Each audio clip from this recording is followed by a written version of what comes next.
Yuk kita ngobrolin satu kata, sejarah. Mungkin yang langsung kebayang itu tumpukan buku tebal, nama-nama yang susah dihafal, sama tanggal-tanggal yang bikin pusing, ya kan? Tapi, gimana kalau saya bilang sejarah itu justru alat paling canggih yang kita punya? Bukan cuma buat ngeliat ke belakang, tapi buat ngerancang kita mau melangkah kemana. Penasaran? Yuk kita bedah bareng-bareng. Coba deh jujur, waktu dengar kata sejarah, apa sih yang ada di kepala kalian? Hafalan tanggal perang, nama-nama raja. Buat banyak dari kita, terutama generasi muda di Indonesia, sejarah itu rasanya kayak PR dari masa lalu yang nggak ada nyambung-nyambungnya sama hidup kita sekarang. Sesuatu yang udah lewat, ngapain diungkit-ungkit lagi kan? Jadi pertanyaannya, apa benar sejarah itu cuma kumpulan cerita kuno yang membosankan? Apa dia beneran nggak punya tempat di dunia kita yang serba digital dan serba cepat ini? Wajar banget kalau kita nanya kayak gitu. Tapi menganggap sejarah itu nggak relevan, wah itu bisa jadi kesalahan yang fatal. Kesalahan yang seperti bakal kita lihat bisa banget keulang lagi. Dan ini dia alasannya.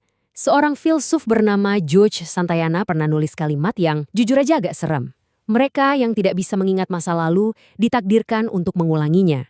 Ini bukan sekedar kutipan keren buat di post loh. Ini tuh kayak lampu merah, sebuah peringatan keras.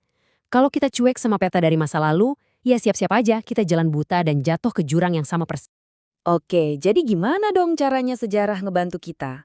Nah, fungsi pertamanya adalah sebagai cermin. Bukan cermin biasa yang cuma mantulin visi kita ya, tapi cermin yang nunjukin jejak-jejak yang ngebawa kita sampai bisa berdiri di titik ini, hari ini. Coba deh pikirin, cara kita ngomong, makanan yang kita makan, sistem pemerintahan kita, semuanya deh. Itu semua kan nggak muncul gitu aja dari langit. Semuanya itu adalah hasil dari ribuan keputusan, konflik, dan kompromi yang terjadi di masa lalu. Nah, dengan bercermin ke sejarah, kita jadi bisa ngelihat benang merah yang membentuk diri kita sekarang. Mau contoh paling nyata? Indonesia. Negara kita ini kan isinya ratusan suku, ratusan bahasa. Beda-beda banget. Terus, apa yang bikin kita ngerasa jadi satu? Jawabannya, memori kolektif. Sebuah ingatan bersama tentang perjuangan melawan penjajahan. Nilai gotong royong, bineka tunggal ika. Semua itu ditempa di dalam api sejarah yang sama. Inilah DNA bangsa kita. Nah, karena kita udah nyinggung soal penjajahan, yuk kita bedah lebih dalam lagi. Soalnya, warisan dari era kolonialisme ini adalah salah satu bukti paling jelas gimana masa lalu itu nggak pernah benar-benar pergi. Dia masih ada di sini, hidup bareng kita. Oke, pertama-tama kita samain dulu pemahamannya. Kolonialisme itu gampangnya adalah praktek satu negara menguasai negara lain. Tujuannya udah jelas, eksploitasi, ngeruk sumber daya alamnya, manfaatin tenaga kerjanya, ambil kekayaannya. Semua buat kepentingan si penjajah. Terus ada saudaranya, namanya imperialisme. Kalau kolonialisme itu prakteknya, imperialisme ini ideologinya. Semangat atau ambisinya buat memperluas kekuasaan kemana-mana, entah lewat kekuatan militer, politik, atau ekonomi. Keduanya ini kayak dua sisi dari koin yang sama, dan dampaknya, wah, masih kita rasain sampai sekarang. Nah, disinilah sejarah jadi rumit, nggak hitam putih. Coba lihat, warisan kolonialisme itu punya dua muka. Di satu sisi ada pembangunan infrastruktur, kayak rel kereta atau sekolah. Tapi kita juga harus berani nanya, itu semua dibangun buat siapa? Di sisi lain, yang lebih gelap, ada eksploitasi sumber daya habis-habisan, budaya lokal yang ditekan, dan ketidakadilan sosial yang diwariskan turun-temurun.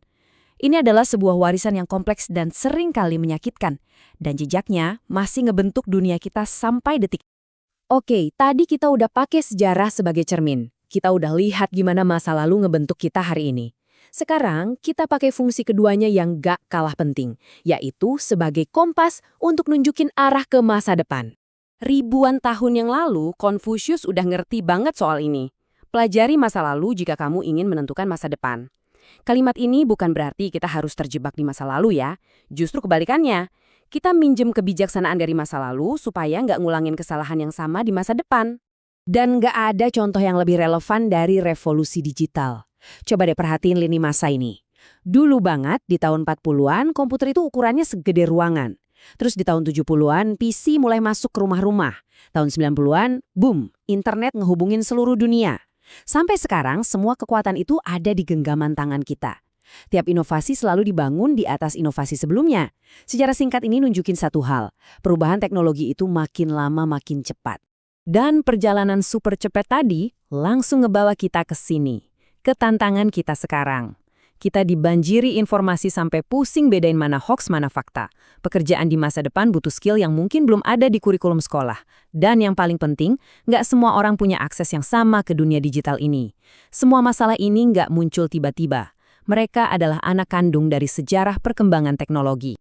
Terus apa untungnya kita tahu semua itu? Simple, dengan nyertiin pola dari masa lalu, kita bisa lebih siap ngadepin masa depan. Kita jadi belajar buat berpikir kritis, nggak cuma nelan mentah-mentah semua teknologi baru. Kita belajar dari kesalahan, kayak dampak negatif media sosial dan juga dari keberhasilan. Intinya, sejarah itu ngasih kita kacamata buat ngeliat konsekuensi jangka panjang dari setiap pilihan yang kita ambil hari ini. Kita udah ngomongin soal bangsa, soal teknologi, skalanya besar banget ya. Tapi, sejarah itu bukan cuma milik mereka. Sejarah itu juga milik kita, secara pribadi. Yuk kita tarik lagi ke level yang paling dekat sama kita, diri kita sendiri.